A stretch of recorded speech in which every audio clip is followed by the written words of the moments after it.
Spieltag 10 steht vor der Haustür nach einer sehr, sehr turbulenten Pokalwoche. Gehen wir vielleicht gleich nochmal ein bisschen genauer drauf ein. Wir starten jetzt heute mit Darmstadt gegen Bochum. 2 Mannschaften, die sich unten wiederfinden. Kalter November, Freitagabend vielleicht. Vielleicht sind es auch 20 Grad gefühlt, keine Ahnung. Tja, was tippst du da am besten? Darmstadt zu Hause vielleicht ein bisschen stärker, aber Bochum muss ja auch irgendwann mal anfangen. Ich habe ja gedacht, gegen Mainz ist es dann soweit, aber nee, da haben sie sich dann glatt nochmal gerettet. In letzter Sekunde mit dem Unentschieden, beziehungsweise Mainz hat sich gerettet. Tja, was machen wir? Wir machen da mal einen Heimsieg. Ich glaube, dass Darmstadt das zu Hause macht. Die sind irgendwie ein bisschen griffiger zu Hause, ein bisschen stärker, haben Bremen zu Hause geschlagen, Gladbach unentschieden, Leipzig auch unglücklich verloren. Dann aber auch in der Höhe dann auch dementsprechend und deswegen schaue ich mal, vielleicht gewinnt Darmstadt, wäre gut für mich, dann würde ich nämlich ein paar Punkte kriegen. Am Samstag unter anderem Union gegen Frankfurt. Ja, wir wissen alle, wie es ausgeht. Ich schreibe zwar das Ergebnis hin, was ich hoffe, wie es ausgeht. Ich tippe mal hier ein 2:1. Das Problem ist aber, dass Union jetzt mittlerweile 10 Pflichtspielniederlagen in Folge hat. Die Eintracht ist ein sehr, sehr guter Aufbaugegner, die letzten Jahre schon immer gewesen. Wir spielen jetzt bei Union. Ja, Union liegt gefühlt am Boden. Die haben den größten Downfall ihrer Vereinsgeschichte gefühlt, ey, für die geht's nur noch bergab und irgendwann muss ja mal wieder ein Erfolgserlebnis kommen. Ich jinx es jetzt nicht und ich hoffe wirklich, dass wir nicht diejenigen sein werden. Ich befürchte es aber leider. Nagelt mich drauf fest, wenn es dann soweit sein sollte.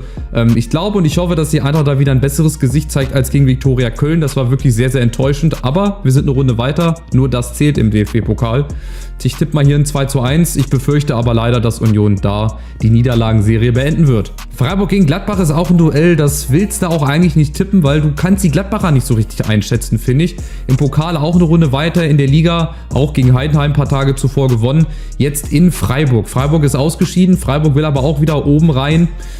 Tja, was machst du? Ich glaube, dass die Freiburger das machen. Ich glaube, das ziehen die Freiburger auf ihre Seite, aber auch ein ganz knappes Ergebnis. Ich weiß nicht, warum ich mich nicht mal traue, ein bisschen höheres Ergebnis zu tippen. Wahrscheinlich, weil ich einfach zu schlecht bin beim Tippen. Ich mache hier mal ein 3:1. Ich bin mal Mr. Benny Fuchs. Experten unter euch wissen, wer das ist. Der hat bei einem bestimmten Fernsehsender immer auf 3:1 getippt. Von daher werde ich das jetzt hier genauso machen. Ich müsste ja noch die Einzeln machen. Nicht Häuschen 1, sondern normal 1 und dann schauen wir mal, was wird. Bei Mainz gegen Leipzig bin ich mir auch ehrlich gesagt gar nicht so sicher, weil ausgerechnet jetzt gegen Leipzig wird wahrscheinlich Mainz dann wieder gewinnen. Bei denen ist ja auch wirklich die Kacke am Dampfen, auf Deutsch gesagt. Im Pokal raus, ich glaube letzter oder vorletzter. Nee, ich glaube letzter. Vorletzter ist glaube ich Köln. Mainz ist glaube ich letzter. Also irgendwo müssen sie sich ja mal hochziehen. Und warum nicht zu Hause gegen Leipzig? Da haben sie ja schon öfter gewonnen. Und ich wage mal wirklich eine Überraschung. Ich tippe für Mainz und zwar auch ganz knapp mal 1:0, weil irgendwo muss ich ja mal ein bisschen anders tippen als ihr, weil sonst komme ich nicht nach oben. Ne? Und ich will ja auch ein bisschen weiter nach oben kommen, aber ich weiß nicht ausgerechnet gegen Leipzig, aber warum nicht? Die Mainzer haben jetzt eh nichts mehr zu verlieren. Bo Svensson steht so ein bisschen auf der Kippe, da weiß man auch nicht so recht, wie es dann weitergeht im Winter, im Sommer, wo Mainz dann spielen wird, keine Ahnung. Also ich tippe mal ganz mutig und vielleicht ein bisschen so gegen den Strom 1:0 für Mainz. Köln gegen Augsburg ist auch eine sehr, sehr interessante Partie, vor allem weil Augsburg ja mit dem neuen Trainer jetzt kommt. Der hat die letzten beiden Spiele gewonnen, also der neue Trainereffekt, der klappt. Wann der neue Trainer bei Köln kommt, weiß ich nicht und ob es auch so ratsam wäre, jetzt Steffen Baumgart zu entlassen. Die Frage ist natürlich immer, kommt dann ein besserer? Ne, also wenn du jemanden entlässt, musst du ja auch jemanden in der Hinterhand haben, wo du felsenfest von überzeugt bist, der macht das auf jeden Fall besser als der Vorgänger. Aber manchmal reicht ja auch einfach ein neuer Trainer, um bei den Spielern die Gedanken wieder ein bisschen frei zu bekommen. Das ist manchmal sehr, sehr kurios. Es ist nicht zu erklären, das ist dieses Mysterium, dieser neue Trainereffekt. Aber ich glaube und ich wünsche den Kölnern auch mal wieder einen Sieg. Also ich meine, die gehören in die Bundesliga. Das wäre schon sehr, sehr schade, wenn die sich wieder verabschieden würden in die zweite Liga. Soweit ist es noch nicht, aber... Oder ein Unentschieden. Ich mache mal ein Unentschieden. Nee, ich glaube nicht, dass Köln gewinnt, weil dafür ist Augsburg eigentlich auch ja, wieder gestärkt aus der Krise rausgekommen. Ich mache mal hier ein 1:1. Das wird auch ein sehr kampfbetontes Spiel, glaube ich, weil beide müssen. Vor allem die Kölner, die riskieren vielleicht auch nicht zu viel. Oder Steffen Baumgart wird einfach jedem vor dem Spiel einmal in den Arsch treten und die so bei der Ehre packen, dass du nach vorne laufen willst einfach, dass du einfach gar keinen Bock hast, stehen zu bleiben. Hoffenheim gegen Leverkusen auch sehr, sehr interessant, vor allem, weil man halt auch so ein bisschen, ja, wartet auf den Leverkusener Einbruch. Also wann verlieren sie denn mal? Ja, im Pokal haben sie auch nach sehr, sehr vielen Schwierigkeiten in Sandhausen gewonnen, 5:2 dann zum Schluss und Hoffenheim ist halt ausgeschieden in Dortmund, aber auch nur ganz knapp 1:0. Tja, haben dann in Stuttgart gewonnen, habe ich natürlich auch wieder nicht getippt. Shame on me. Und ich glaube, das geht bei Leverkusen weiter. Also ich wüsste nicht, wenn die wirklich so weiterhin gut drauf sind und auch verbessert spielen, wer soll die stoppen? Also gefühlt, würde ich jetzt einfach mal sagen. Von daher tippe ich ja auch wieder für Leverkusen.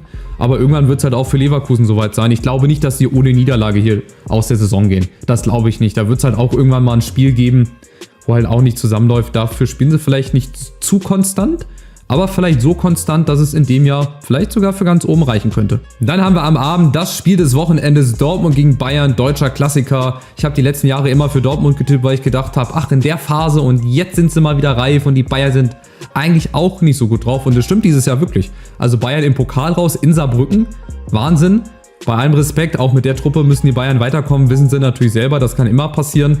Aber die Bayern haben auch zurzeit ein paar Verletzungssorgen. Ne? De Ligt hat sich jetzt auch schwerer wieder verletzt, der fehlt jetzt auch 4 bis 6 Wochen und so stabil. Joshua Kimmich ist gesperrt, ja, den müssen sie also auch irgendwie ersetzt bekommen. Ja, aber ich könnte mir wieder vorstellen, dass das so eine Partie ist, im Vorhinein denken alle, oh, Dortmund geht jetzt gestärkt rein und Bayern ist so ein bisschen angenockt, aber gerade wenn die Bayern angenockt waren, dann waren sie auch immer am stärksten und gerade auch in Dortmund haben sie die letzten Jahre halt auch immer gut ausgesehen. Von daher weiß ich jetzt nicht, was ich machen soll, ich könnte würfeln. Ich tippe aber auch hier wieder für Dortmund. Ich gehe auch diesmal wieder ein bisschen ins Risiko rein. Auch ein knappes 2:1, weil Dortmund hat sich so in den letzten Spielen eigentlich ganz gut gefangen. Im Pokal sind sie halt auch weitergekommen gegen Frankfurt. Gut, das ist halt auch nochmal ein Video wahrscheinlich für sich wert, was da alles entschieden wurde und halt auch nicht entschieden wurde. Aber es könnte diese Saison wirklich soweit sein, dass auch die Bayern gestürzt werden, dass sie mal nicht deutscher Meister werden. Aber auf der anderen Seite, wir haben auch erst den 10. Spieltag. Also lasst Bayern mal wieder in eine gute Phase kommen. Lasst sie sich mal 2, 3 gute Leute holen im Winter. Dann sieht das wahrscheinlich auch wieder ganz anders aus. Ich hoffe einfach auf ein spannendes Spiel. Dortmund-Bayern, das wollen wir doch als neutraler Fan und ich glaube auch als Bayern- und Dortmund-Fan einfach ein geiles Spiel.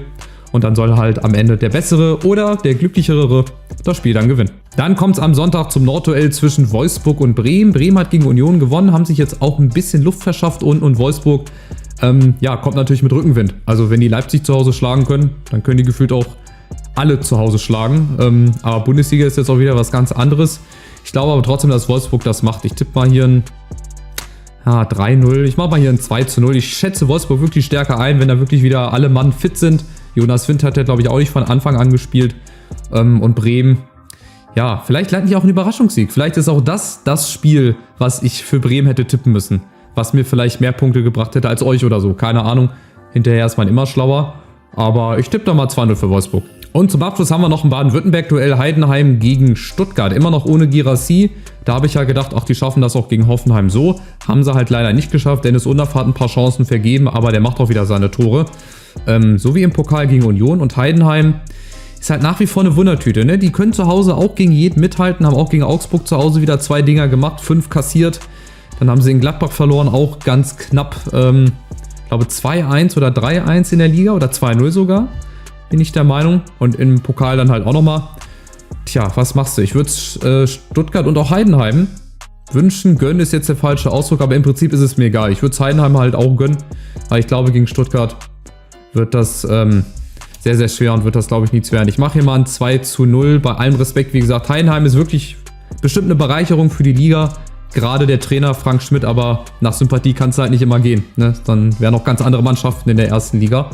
So, wir speichern mal die Tipps und dann schauen wir nochmal kurz auf die Gesamtübersicht. Und da sehen wir, dass wir einen neuen Erstplatzierten haben, beziehungsweise 2 Erstplatzierte. Einmal den Hegebusch und einmal den, ich spreche das jetzt mal Rafa FCM aus. Ich hoffe, das ist so richtig. Wenn nicht, schreibt mal deinen Namen richtig unten rein oder wie man ihn aussprechen sollte. Dann haben wir den Paul, den Exdex, den Dirkinho auch oben mit dabei. Ganz, ganz viele Leute mit wenig Abstand von den Punkten her. Finde ich richtig gut. Ich habe mich auch wieder ein bisschen nach oben gearbeitet. 18. Platz, da ist noch ganz, ganz viel zu holen. Interessanterweise, ich habe jetzt gerade mal geguckt, wenn ich meine Tipps, meine Tendenzen als Kombi-Wette abgeben würde bei einem Wettanbieter und das würde auch wirklich so eintreffen, würde ich 42.000 Euro kriegen. Also ihr seht, ihr könnt eine Menge Kohle machen mit meinen Tipps hier, wenn ihr die so übernehmt. Je nach Einsatz wahrscheinlich, aber wie gesagt, ich wette nicht. Ich würde euch auch davon abraten, auf Fußballspiele zu wetten. Aber gut, da ist jeder für sich selber verantwortlich. Machen wir auch einen Punkt dahinter. Ich wünsche euch viel Glück mit euren Tipps und euch ein schönes Wochenende und wir sehen uns nächste Woche zu Spieltag 11 wieder. Macht's gut. Ciao, ciao.